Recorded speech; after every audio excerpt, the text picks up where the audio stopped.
মহাসড়কে অবৈধ যান চলাচল নিষিদ্ধ হলেও কুষ্টিয়ার মহাসড়কগুলোতে অবাধেই চলছে নসিমন, করিমন, থ্রি হুইলার সহ 3 চাকার এসব অবৈধ যান, যা মহাসড়কে সাধারণ পথচারীদের আতঙ্কের কারণ হয়ে দাঁড়িয়েছে। প্রতিনিয়তই সড়কে ঘটছে ছোট বড় দুর্ঘটনা, প্রাণ যাচ্ছে পথচারীদের। গত 2 মাসে এ জেলায় 100-এরও অধিক সড়ক দুর্ঘটনায় প্রাণ গেছে 16 জনের, আর আহত হয়েছে 50 জনেরও অধিক। বৈধ যান চালকেরা বলছেন, অবৈধ যানের কারণেই মহাসড়কে বাড়ছে দুর্ঘটনা। এসব যানের নেই কোনো লাইসেন্স, ড্রাইভারদেরও নেই কোনো প্রশিক্ষণ। তাই মহাসড়কে এসব অবৈধ যান চলাচল বন্ধের দাবি তাদের। ভ্যান চালায়, রিক্সা চালায়, নসিমন, করিমন সবই তো অবৈধ।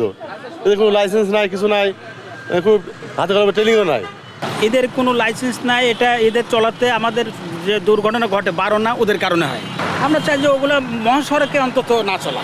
আর কুষ্টিয়ার মহাসড়কগুলোতে তাপিয়ে বেড়ানো অবৈধ এসব যান চালকেরা গাড়ির কাগজ বা প্রশিক্ষণ না থাকার বিষয়টি স্বীকার করে বলছেন, কোনরূপ বাধা ছাড়াই মহাসড়কে যানবাহন চালাচ্ছেন তারা। প্রতিনিয়তই সড়কে দুর্ঘটনার অন্যতম কারণ এসব অবৈধ যানবাহন, এমনটাই মনে করেন নাগরিক সমাজের প্রতিনিধিরা। মহাসড়কে দুর্ঘটনা রোধে অবৈধ এসব যান চলাচল বন্ধের পাশাপাশি এসব তৈরির কারখানাগুলোর দিকেও নজর দেওয়ার দাবি তাদের।